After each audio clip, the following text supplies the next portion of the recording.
시작이 되는데 느헤미야가 왕국 관리였습니다. 이 왕국 관리였는데 이제 어느 정도 예루살렘이 회복되었다라고 생각했는데 돌아온 소식은 이 예루살렘이 완전히 황폐하게 되었다라고 하는 겁니다.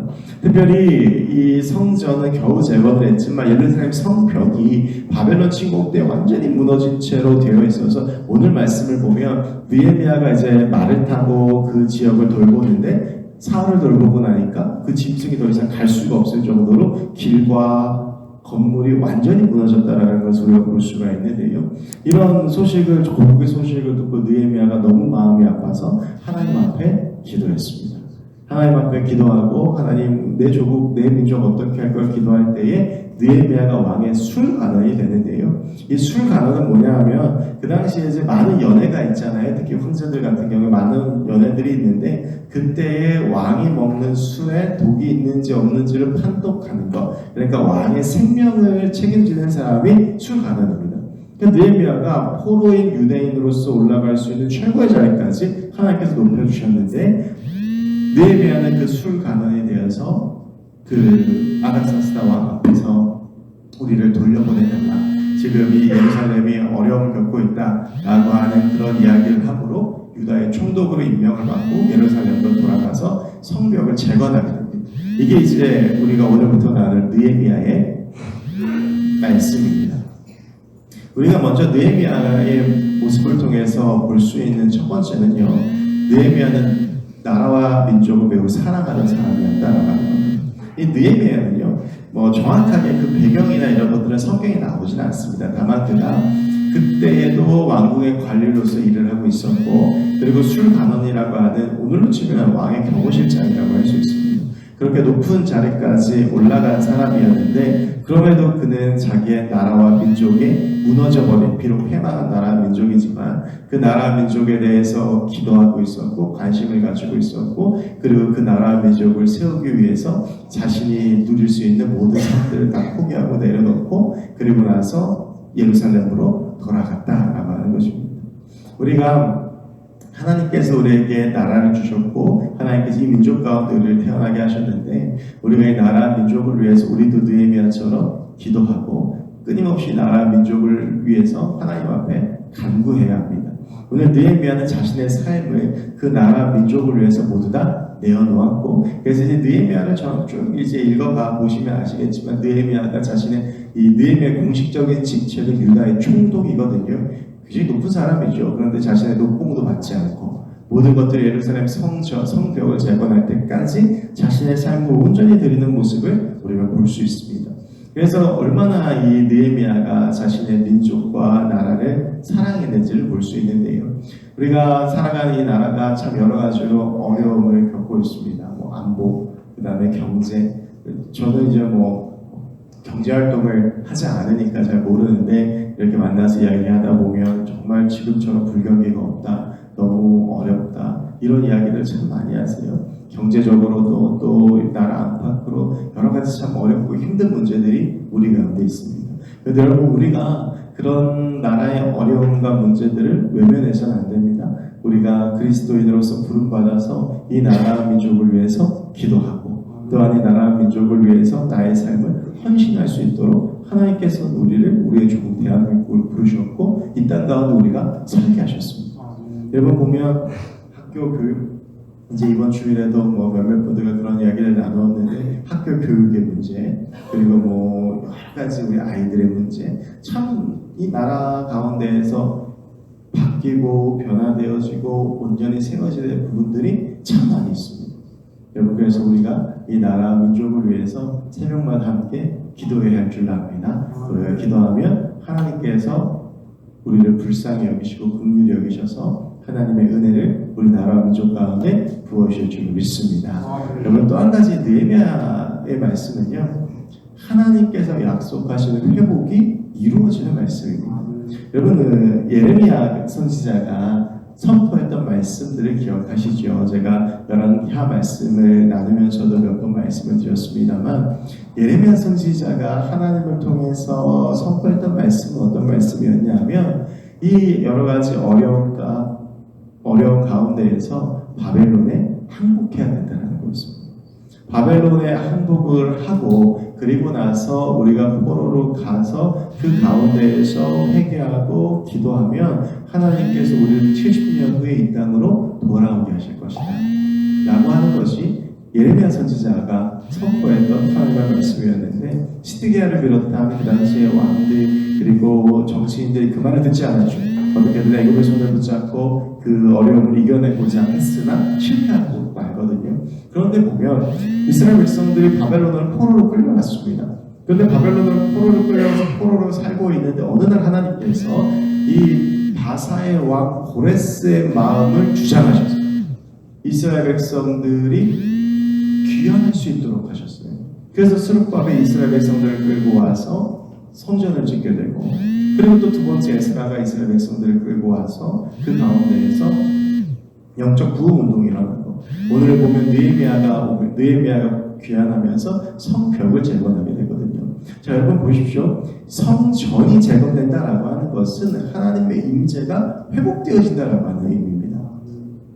이 성전은 이스라엘 백성들에게 있어서는 하나님의 임재를 상징하는 것이었고 하나님의 임재를 경험하는 곳이었습니다. 그러니까 예루살렘 성전이 재건되어진다, 예루살렘 성전이 재건되어진다라고 하는 것은 하나님의 임재가 다시 회복되어진다 라고 하는 것이고요. 그래서 이 성전이 재건된 후 2차 포로기할 때 에스라를 또 이 에스라가 학사라고 불리는데, 이것은 하나님의 말씀을 연구하고 공부하고 하나님의 말씀의 전문가라는 이야기거든요. 그 에스라가 주의 말씀을 선포할 때에 이스라엘 백성들이 옷을 찢고 자기 죄를 회개하고 영적으로 부흥하는 일들이 일어납니다.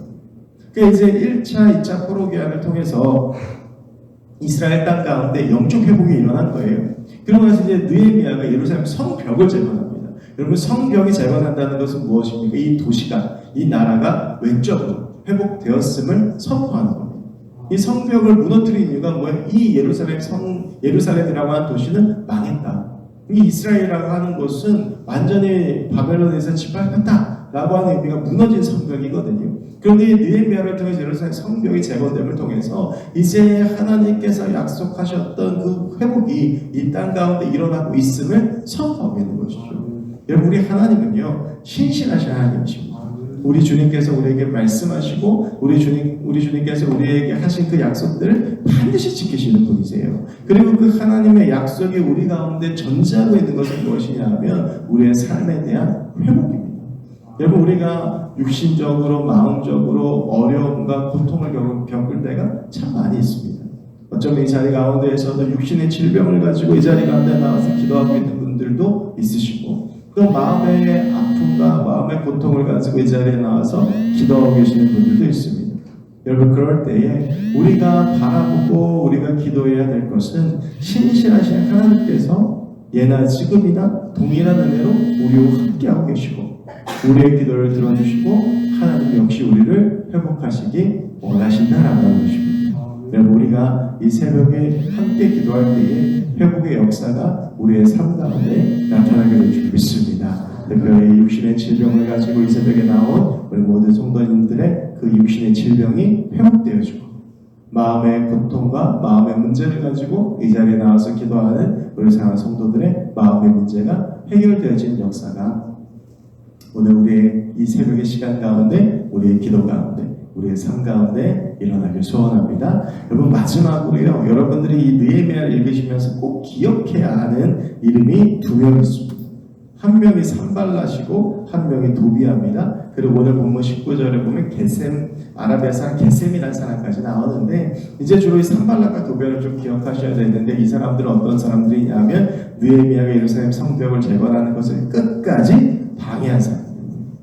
이 사람들이 이제 이 예루살렘에서 이제 예루살렘 포로 기한도 있고 여러 가지도 있었지만, 그 가운데서 이방인들로서 자리를 잡고 있었던 터줏대감처럼, 그러니까 이 땅 우리 땅이라고 생각하는 사람들이었어요. 이 사람들은 예루살렘 성벽이 재건된 의미에 대해서 알아요. 예루살렘 성벽이 재건되면 이제 이곳은 유대인들이 돌아올 땅이 되고 다시 회복될 것이다. 그러니까 이 산발랏과 도비아가 같은 방법을 통해서 예루살렘 성벽이 재건하는 것을 방해합니다. 그게 이제 느헤미야 말씀에 보면 계속 나오거든요. 협박도 했다가 회유도 했다가 이런 여러 가지 그 다양한 모습들을 통해서 산발랏과 도비아가 느헤미야를 방해하고 예루살렘 성벽이 제거되어지는 것을 방해합니다. 여러분, 우리가 하나님의 일을 할 때에 늘 우리를 방해하는 것들이 있습니다. 절대 마귀는 우리가 하나님의 일을 하는 것을 그냥 두고 보지 않습니다. 어떠한 방법을 통해서라도, 사람의 말을 통해서, 사람의 행동을 통해서, 공동체의 여러 가지 문제들을 통해서, 생각을 통해서 끊임없이 우리를 방해하고 가로막게 합니다. 특별히 오늘 이 산발락과 도비아를 보면 이 산발락과 도비아가 하나님의 역사를 가로막는 거예요. 모든 힘을 다해서 가로막습니다.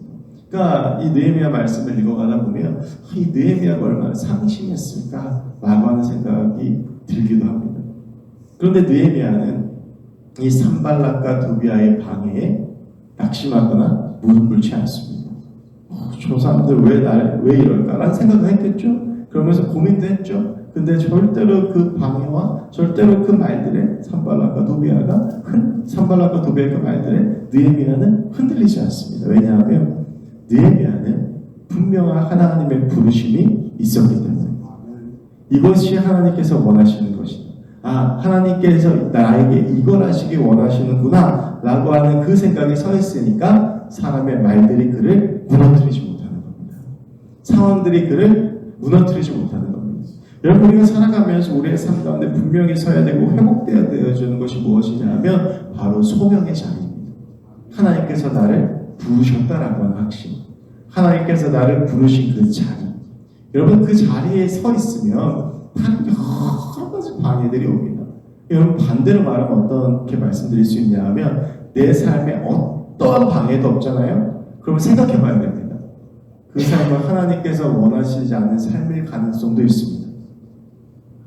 내가 하나님의 뜻 가운데 붙잡혀서 살아가다 보면 계속 나를 낙심하고 넘어뜨리려고 해요.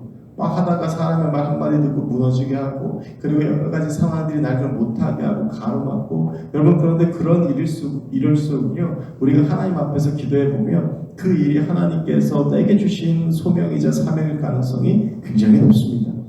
느헤미야가요, 하나님의 일을 하니까 방해합니다. 여러분, 우리가 하나님의 뜻대로 살고자 하면 꼭 우리를 넘어뜨리려고 하는 것들이 있습니다. 그때 우리가 잊지 말아야 할 것, 나의 정체성, 나의 소명의 자리입니다.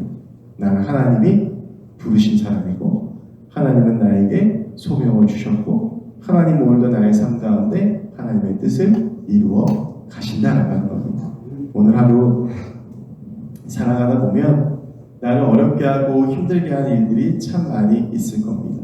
그런데 이런 소명의 자리를 출발하는 느헤미야가 이제 어제 나눴어야 되는 말씀이지만 2장 8절에서 이렇게 고백합니다. 내 하나님의 선한 손이 나를 도우시며. 우리 하나님의 선한 손이 우리를 도우실 줄로 믿습니다.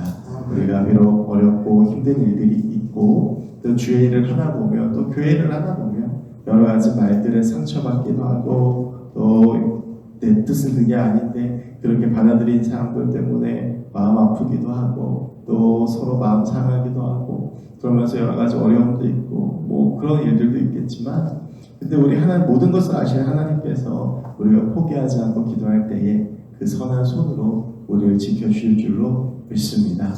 제가 전에 한번 그런 말씀 드린 적이 있습니다.